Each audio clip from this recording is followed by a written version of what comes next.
Hello दोस्तों, नमस्कार। एक और कहानी के साथ आई हूँ। मेरा नाम गीता है। मेरी उम्र 35 साल है। मैं एक विधवा हूँ और मेरे पति की मृत्यु के बाद मेरा इकलौता सहारा मेरा बेटा राज था। मेरे जीवन का सारा समय उसे संभालने और उसकी देखभाल में ही बीता। जब वह छोटा था तो मेरी पूरी दुनिया उसी के इर्द गिर्द घूमती थी। लेकिन जैसे जैसे राज बड़ा हुआ, मैंने उसकी आदतों में बदलाव देखा।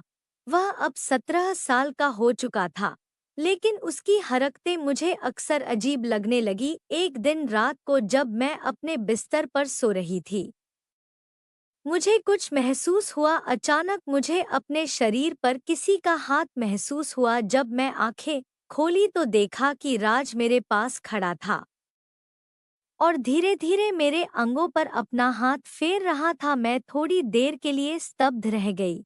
मेरे अंदर एक संघर्ष चल रहा था, लेकिन मैंने कुछ नहीं कहा।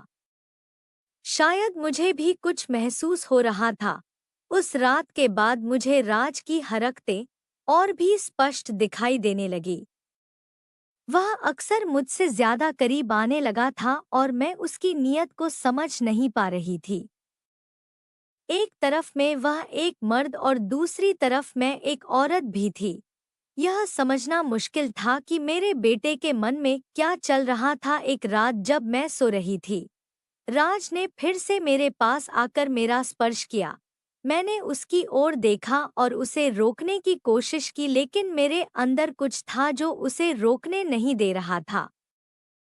मैं समझ नहीं पा रही थी कि यह स्थिति कैसे संभालती चाहिए। मेरे दिल और दिमाग के बीच एक अजीब सी जंग चल रही थी।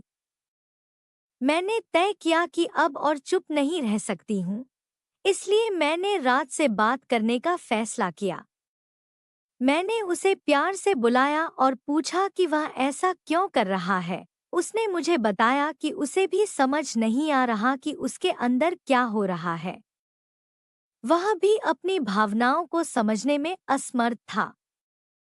मुझे लगा कि शायद यह उम्र का असर है और उसे किसी मार्गदर्शन की जरूरत है। मैंने उसे समझाने की कोशिश की कि यह सब गलत है, लेकिन मेरे अंदर भी एक अजीब सा सुकून था जो मुझे रोक रहा था। मैं जानती थी कि यह स्थिति और बिगड़ सकती है, लेकिन मैं भी उसे पल को समझने की कोशिश कर रही थी। मैं रात से फिर से बात की, लेकिन इस बार मैंने उसे और समझने की कोशिश की। मैंने उसे उसके व्यवहार के बारे में पूछा और उसकी भावनाओं को जानने की कोशिश की। उसने मुझसे कहा कि वह भी उलझन में है और नहीं जानता कि उसे क्या करना चाहिए।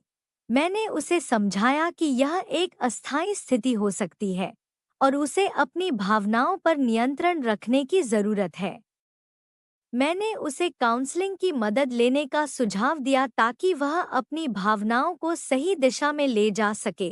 वह मेरी बात सुनकर सहमत हुआ और मैंने उसके लिए एक काउंसलर से मिलने का इंतजाम किया। आखिरकार हम काउंसलर से मिले। उसने हमारी स्थिति को समझा और राज को उसकी भावनाओं को नियंत्रित करने के लिए मार्गदर्शन दिया। राज को भी धीरे धीरे यह समझ में आने लगा कि उसकी भावनाएं स्वाभाविक है, लेकिन उन्हें सही दिशा में ले जाना जरूरी है। काउंसलर की मदद से राज ने अपनी भावनाओं को समझना और नियंत्रित करना सीखा। मैंने उसके साथ हर कदम पर खड़ी रही और उसे प्रोत्साहित किया। धीरे धीरे राज अपने जीवन में सुधार लाने लगा और मैं भी महसूस कर रही थी कि हमने एक सही दिशा में कदम बढ़ाया है। काउंसलिंग के बाद राज में बड़ा बदलाव आया। मैं अपनी भावनाओं को समझने और नियंत्रित करने की दिशा में कड़ी मेहनत की। उसने फिर से अपनी पढ़ाई पर ध्यान देना शुरू किया और अन्य गतिविधियों में भाग लेने लगा। मुझे गर्व था कि उसने अपनी भावनाओं पर काबू पाया और अपने जीवन को सही दिशा में ले जाने की कोशिश की। मैंने उसकी सफलता और प्रगति देखी और महसूस किया कि यह सिर्फ उसकी नहीं, बल्कि हम दोनों की जीत थी।